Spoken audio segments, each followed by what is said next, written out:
Hello and welcome to the special report. I'm your host, Areva Martin. Wow, it is a twist no one saw coming. That is MAGA influencers, conspiracy theorists, and even some former Trump allies calling out the president, that is Donald Trump, for doing what they once cheered him on for. That is withholding classified information. You all know the story. But this time it's about Jeffrey Epstein and the sealed documents that could name the powerful men who enabled or participated in the abuse of young girls. For years, release the Epstein list has been a rallying cry for Trump supporters and Donald Trump. And it's been a cry that they have made very loud across all social media platforms. But now, with Trump back in the spotlight and wielding influence once again, that same base is accusing him of protecting elites because he hasn't released the Epstein list. But while the political drama plays out, we are asking, what about the survivors? What about those young girls, many of whom are young women now? What about the countless women, many of them trafficked as minors, who still haven't seen justice? Whose stories, whose names appear in the files that are being used as political pawns. We're going to break it all down for you today. And joining me is someone who has spent decades standing up for women, standing up for survivors of abuse, standing up for victims. It's my friend, famed civil rights attorney, Nancy Erika Smith.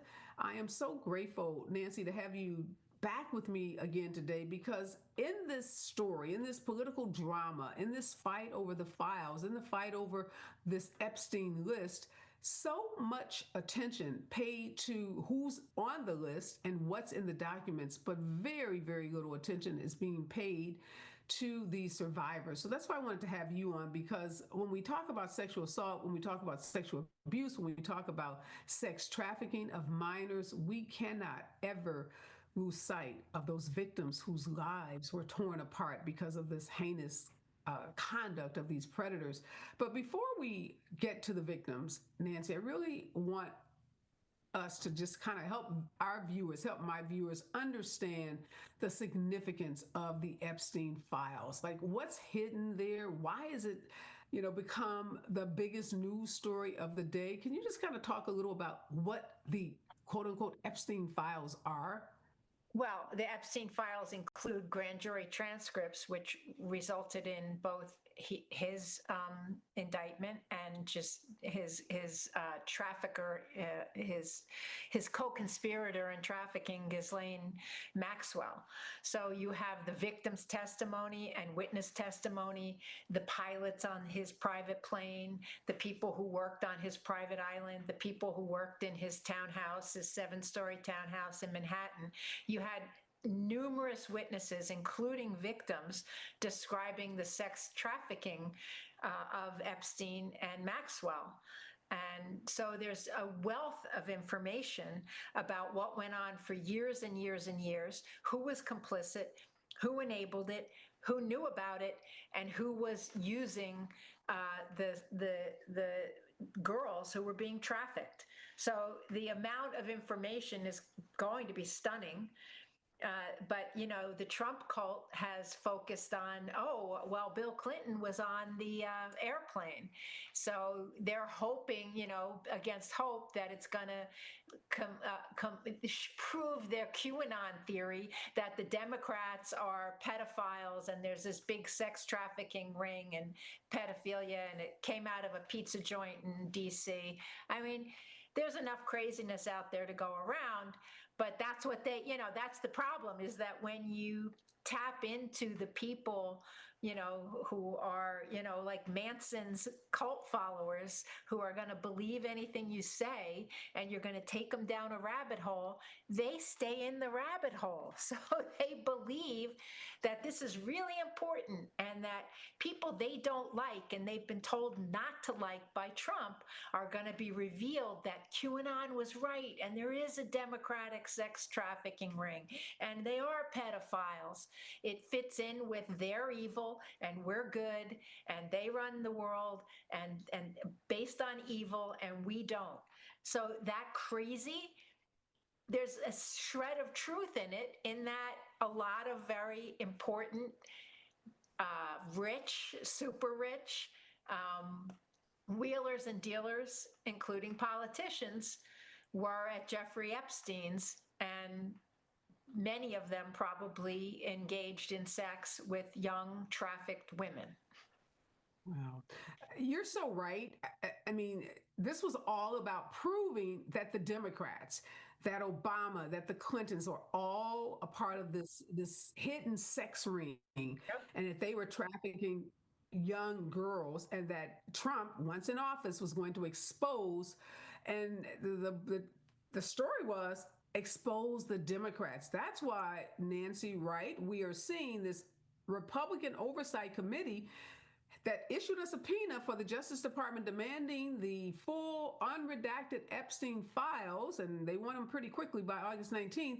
But they also set depositions. Help us understand, like, why do they want to sit down with Bill and Hillary Clinton, with former attorneys general under Democratic presidents, former FBI directors? Like, what information could these individuals possibly have about Jeffrey Epstein? Well, everything the Republicans do is theater. Nothing is done in good faith at this point. They're all in the cult. There's nobody who stands up to them. It's laughable now when Murkowski or Susan Collins pretends that they're, oh, I'm afraid that this is not a good thing to do.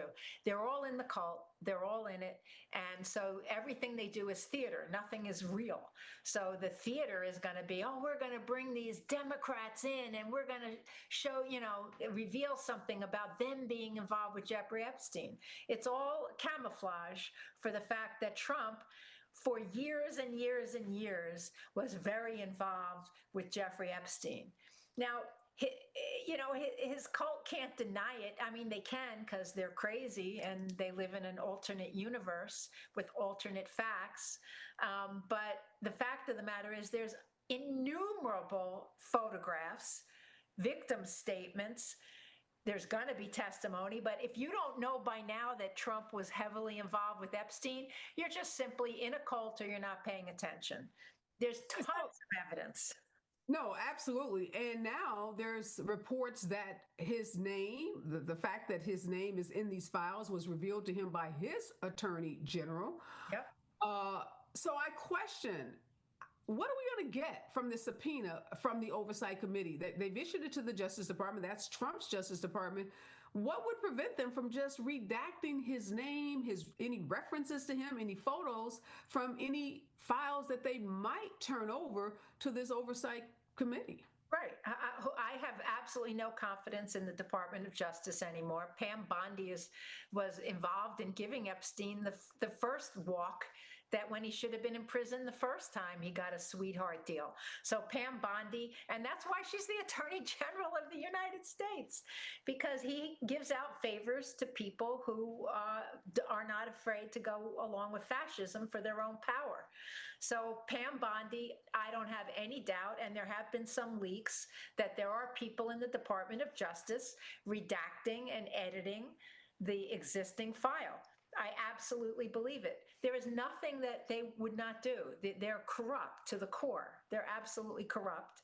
And, I don't mean to sound like I'm so very virulently against them, but we are currently in fascism, and I'm really scared that we don't have a Department of Justice anymore, that we can't rely on our Supreme Court because it's corrupt. They've been bribed and put in office in violation of the Constitution. Several of them perjured themselves in their confirmation hearings. So, and even the three justices who are not corrupt are really sounding the alarm. So I'm sounding the alarm. I put nothing past them. Pam Bondi. So we shouldn't, I guess you're saying, Nancy, we shouldn't get too excited, because when I saw this Republican led, controlled oversight committee issuing the subpoena. I'm like, well, maybe we're going to finally get some information. But I think you're right. We cannot trust anything that comes out of this Justice Department. So even if they turn over files, it's probably not going to be a complete record of everything they have on Epstein. Yep. And we should expect Trump to be shielded in this process because we know that none of his sycophants, Pam Bondi included, are going to do anything that would expose him or provide the American people with the truth about who was really involved with Epstein in these depositions regarding Hillary Clinton. It's just performative theater, as you called it. So we shouldn't get too excited about that. But you mentioned something about favors. Let's talk about Ghislaine Maxwell. Talk about a favor. So here she is, a convicted sex offender serving more than 2 decades in prison after she goes to trial, jury of her peers. She now gives an interview to the second in command at the Justice Department under Donald Trump. Yep. And the next thing we know, she's quietly transferred to a federal camp. Right. Club camp where there are no convicted sex offenders, because if you're a convicted sex offender, you don't get the privilege of going to one of these camps where they have white collar criminals. But yet here we are. Yep. With Maxwell giving 2 days of interviews to the Justice Department, and then quietly, they thought it was going to be quiet, she gets shipped off to this luxury federal camp. There's no amount of corruption. You can't even imagine how much corruption we're going to see in the Trump administration. It's always even worse than I can imagine, and I imagine it to be very, very bad. But it doesn't matter what's in the, quote, Epstein files. There is a ton of evidence, including in his own words, over the years of Donald Trump being very close to Jeffrey Epstein. There are dozens of photographs. He was at Donald Trump's wedding to Marla Maples. He was in the birthday book that they put together for Epstein's birthday. There's just so much evidence of him. And then there's all these quotes. Oh, he likes to be around the women, and especially the young women.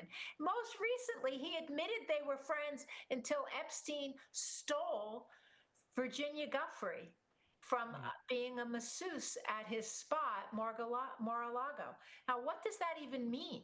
Stole her for what? Jeffrey Epstein didn't own a spa. Stole her for what? He's admitting trafficking, and still his base and his sycophants, as you called them very appropriately in Congress, are going to interview Hillary Clinton. Yeah, it's so offensive, and so offensive to the survivors. And God bless her soul. Giuffre committed suicide, so we don't get to hear from her. But her family did issue a very powerful statement about this whole political mess, this game that the Trump administration and the Justice Department are playing. But we've seen a couple of things happening from the survivors, Nancy, and help us understand.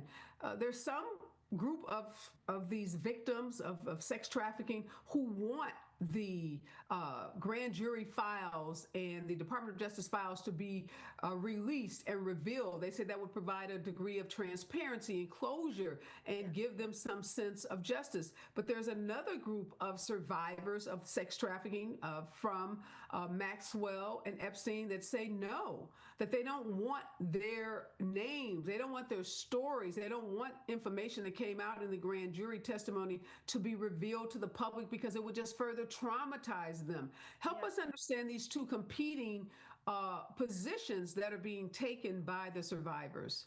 I respect all of the survivors' views, but I am uncomfortable with the idea that we have had for centuries, that you don't release the names of rape victims or sexual assault victims. In New Jersey in 1994, the appellate division changed the name of a plaintiff in our first seminal sexual harassment case to her initials. She didn't ask for it. They assumed that she would be ashamed to be associated with fighting sexual harassment in New Jersey in what turned out to be our seminal case on sexual harassment. So where do we get the idea that the victims of sexual violence should live in shame? Where does that come from? Because anybody's murdered, assaulted, beat up in a car accident, their names are not associated with "you should be ashamed." It's rooted in this deep, deep misogyny and the idea that women lie and women should be ashamed if they have been violated. So part of me is uncomfortable with the very concept that we should be afraid to name women who are victims. On the other hand, we have to respect where the victims are at and where their journey has brought them. But you could definitely ask which victims want to have their names. You could still tell this story without the victims' names of the victims who do not want to be identified. And I could understand being a victim and wanting the whole story out there because the gruesome details are probably horrifying. Yeah, it's so interesting that you say that, and I'm so glad that you set the record straight on that, that many of these laws that are so-called designed to protect victims were written by men in a very patriarchal fashion, not written with the input or the collaboration of victims themselves, mostly female victims, and it doesn't protect victims in a way that these so-called laws were intended to do, but they further stigmatize victims and further stigmatize women and create this notion, as you said, that somehow the victim is the person who suffered the shame and should be ashamed of what happened to them rather than the perpetrator who should be called out for their conduct. Yep. Yep. It's really outrageous, and we live with that. We all live with that. It's like you're marked, you're ruined, you're spoiled, and in some cultures, even worse than this culture. Still, it's outrageous, and it's also rooted in this idea. Remember, rape wasn't rape unless you fought back enough that it was clear that you were fighting back. And there's still some states where it's legal for a man to rape his wife, and many countries where it's legal for a man to rape his wife. Well, even the concept that you could rape your wife. Remember, I mean, that wasn't even a crime. Yep. The notion was if you were married to a man, you had to submit to whatever he wanted sexually 24, hours a day, 7 days a week, and you had no autonomy or rights or agency over your own body, and you couldn't say no to sex. So it wasn't even rape. So we've still, I mean, we've come a long ways, but obviously so much further to go. I do want to talk about Trump's legal exposure. So, yes, as you've indicated very clearly, his name is all over the files. We don't need the release of them. Photographs are on the internet of him with Epstein, quotes that he has said about Epstein, but we don't have any evidence, and we should be really clear that we don't have evidence of him being directly involved with the sex trafficking. We don't know how much he knew about the sex trafficking. So there are a lot of unknown questions about Donald Trump's role, other than obviously he was friends with the man for some period of time. But what could we learn about Trump and his relationship to Epstein that might give him some real legal exposure? Now, not that this Justice Department would act on any exposure, but clearly this case has been litigated for decades, both first in Florida and then, the more recent case against Epstein. And Trump was never indicted or criminally implicated. So in some ways, other than being embarrassed, is there any real legal exposure?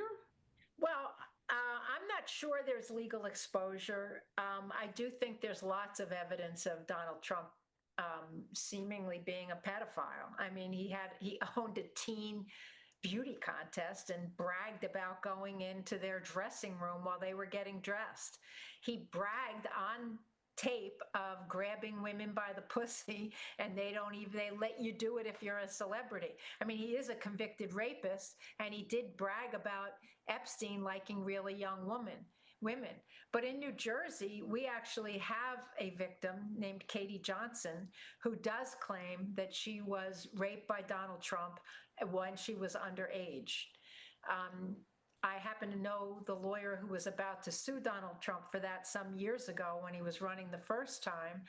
And I have been told that she refused to go forward when cars started showing up at her parents' home, and and her relatives' homes parked outside. So she made these allegations publicly, but did not pursue a civil lawsuit. That's right. And do you know, like from a criminal investigation standpoint, was there ever any criminal investigation? I see her name occasionally in some of the Epstein stories, but I do not know if she testified in front of the grand jury or not. I do see her name does pop up occasionally, and she was definitely underage. Wow. I mean, and you see him. I mean, he's going down an escalator, and there's a 10-year-old, and he sexualizes her and says, I'll be dating you in a few years. I mean, those are the words of a pedophile, in my view. My opinion, pedophiles look at 10-year-olds and think about having sex with them. So, yeah, this alleged rape victim, we have to say alleged because obviously there was never a criminal trial. We don't know if there was a criminal investigation. Oftentimes those are secret, so we don't know about them. But it's shocking to say that there's a woman in New Jersey, as you just said, who alleged that she was raped by Donald Trump, but it was never pursued. At least, again, we don't know if there was a criminal investigation, but never a criminal trial. That's so disturbing, Nancy. Isn't it? Right. And how many victims of rape are there out there in this whole country that weren't, involved with somebody as famous as Donald Trump? We women, we victims have been ignored by police and prosecutors since the beginning of time. How many rape kits are there in this country that have never even been tested? I mean, it just didn't matter that somebody said this. Nobody said, oh my God, we have to immediately investigate. Certainly not when the perpetrator is famous or rich or has tons of lawyers. But every day this happens in America. Today it's happening in America, where I've represented many victims. I'll get a police report where the police didn't even get the victim's name right. Wow. They care so little. I mean, the facts are wrong, but get her name right.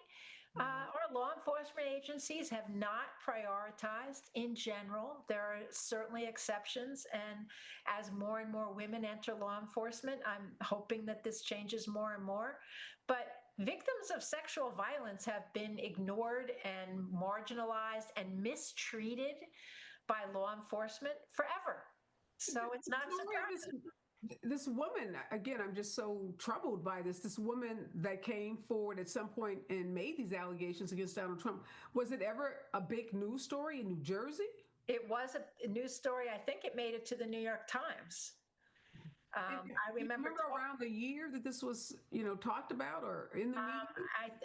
I learned about it before the first election, but I believe that her name was discussed and covered before the second election. Wow.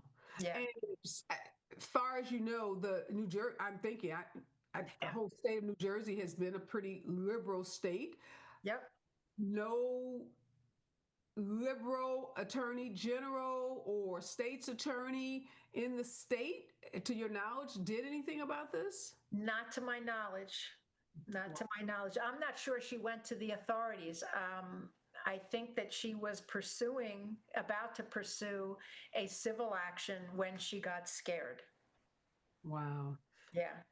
And that's something else, Nancy, that happens a lot, is we'll hear about civil actions, but no criminal investigation. Right. Help us understand that, because if you have the facts that can support a claim of civil sexual assault, aren't those same facts sufficient to, create criminal liability? Yes, of course they are. But, we don't matter. Children don't matter and women don't matter. White men matter. That's the reality. How about the Weinstein victim who actually tape recorded him admitting to sexually assaulting her? And she brought that to the prosecutors and they did nothing with it. Nothing. Wow. I mean, there are so many examples, and not just the rich and famous, although they certainly get more of a pass. but there are so many examples. We in New Jersey, we had a famous case of a campaign staffer for our governor raping another volunteer for the governor's campaign. And she went to the prosecutor, and it became an incredible scandal that there was really no investigation and nothing happened. And he got hired to be in the governor's office. And until she went to the Wall Street Journal with her story, Katie Brennan, who's probably going to be in our assembly soon, until she went to the Wall Street Journal, nobody cared. She wrote to people, she wrote to the governor, she wrote to people, and then we had to have hearings. And it again was shown that it didn't matter that a volunteer on a governor's campaign was sexually assaulted. It didn't matter that, and the politically appointed prosecutors in 2 counties refused to indict, and so he hasn't been convicted. But those hearings really were pretty outrageous about what, and she was very credible. I mean, she just won the primary to be in the New Jersey Assembly, so obviously the public finds her to be credible. Wow. But you just don't matter when you're a woman. Everybody's looking at who has more power. Well, white men have more power overall in our country, and who's going to do more for me? And these are political appointments. And there's the deep-seated misogyny in our culture. Deep-seated misogyny. No doubt about that. Deep-seated misogyny, and our whole legal system, the patriarchal system. So you combine the two, it's just a deadly combination.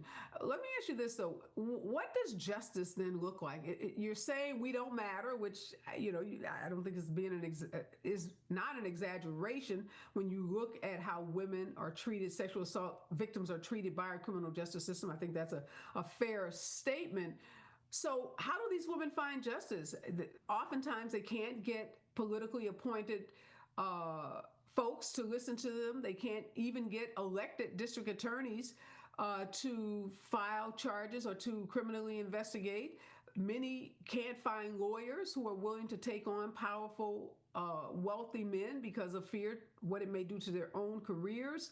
Many are afraid to come forward themselves because of, what it may do to them and their families. So when you think about the Epstein victims in particular, how do they get any modicum of justice? Well, I think several of them have lawsuits pending, right?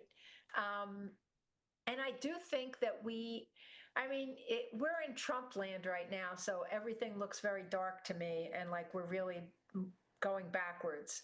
But if we look at, Roger Ailes and Bill O'Reilly and Epstein and Weinstein, there does seem to be some public recognition that men have been getting away with sexual assault and rape, especially powerful and rich men.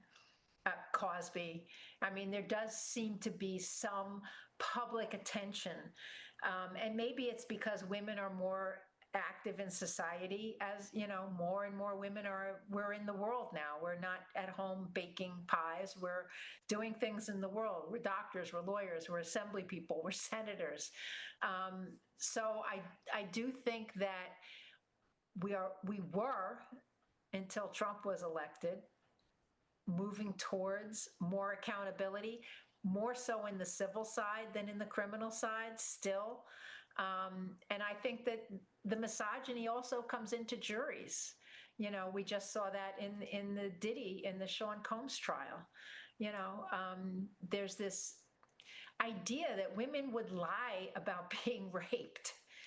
Like, yeah, I know we're talking about Epstein, but I'm glad you brought Diddy up, because you don't know how many women told me, well, Areva, those women were gold diggers, and they were there for the money. They were there for the parties. They were there for the yacht trips and the the $5,000 Chanel bags. So they kind of got what they, put themselves out to get.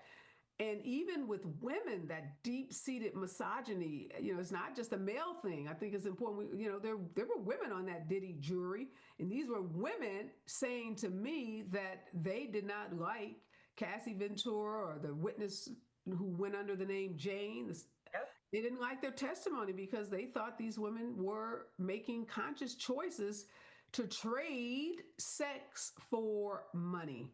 And Yep. they totally disregarded the imbalance of power, Cassie 19, Diddy 37, the multiple times that both said they didn't want to participate in the freak offs or the hotel nights. But for them, all they saw was, well, they were getting paid. Yep.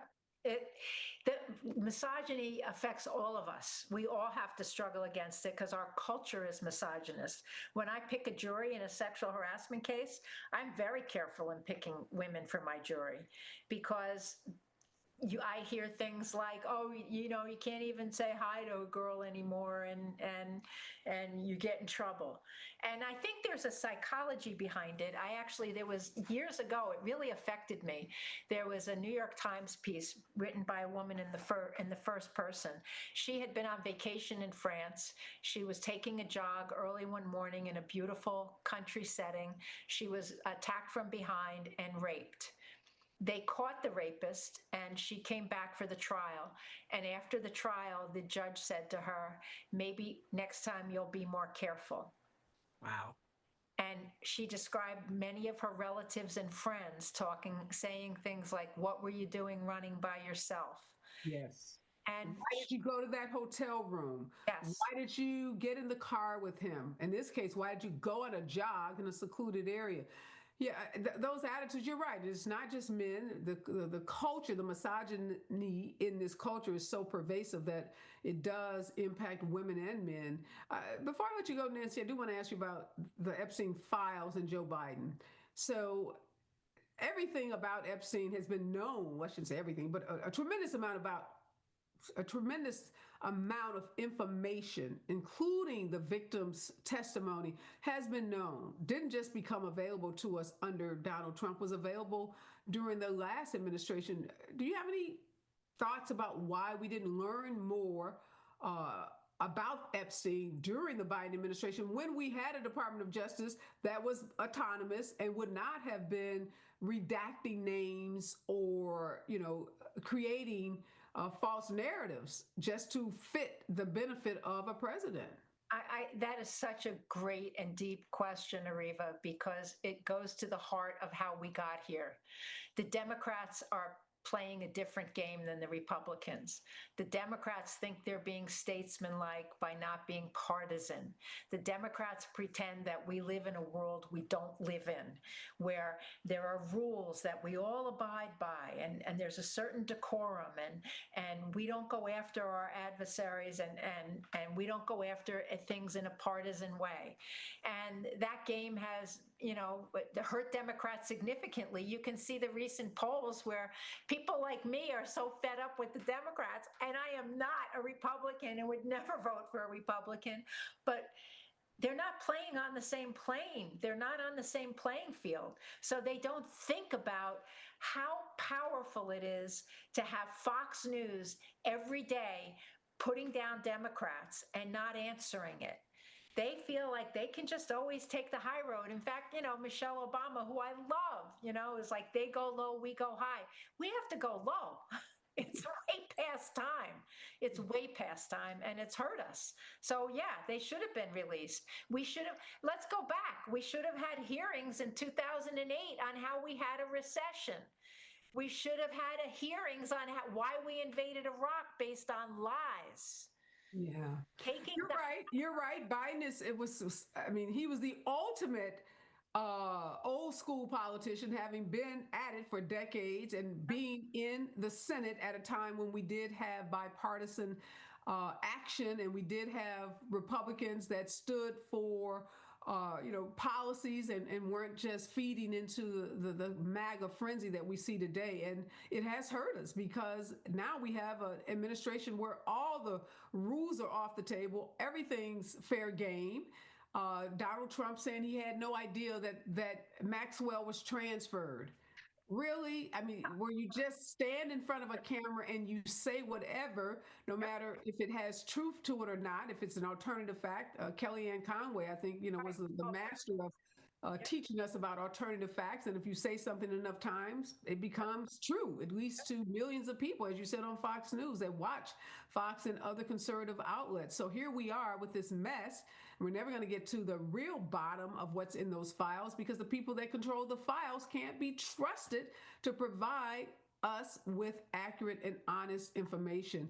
And yeah, this is about Epstein on one level, but it is about Democrats and it is about people that care about our democracy learning that the rules of the game have changed. And if you're still playing by the 1950s, 1960s, even the 1980s, 1990s rules, you're going to keep losing and coming up short. And that's what we're doing. And this Epstein case is just one example of, yes, we control the levers of government and the Justice Department, and these files were available and they implicated lots of people. And maybe it was an effort. I don't know. Bill Clinton's name comes up, so maybe there was some thought if we expose it, we'd have to expose Bill Clinton or something, Nancy. That may have been right. Tough.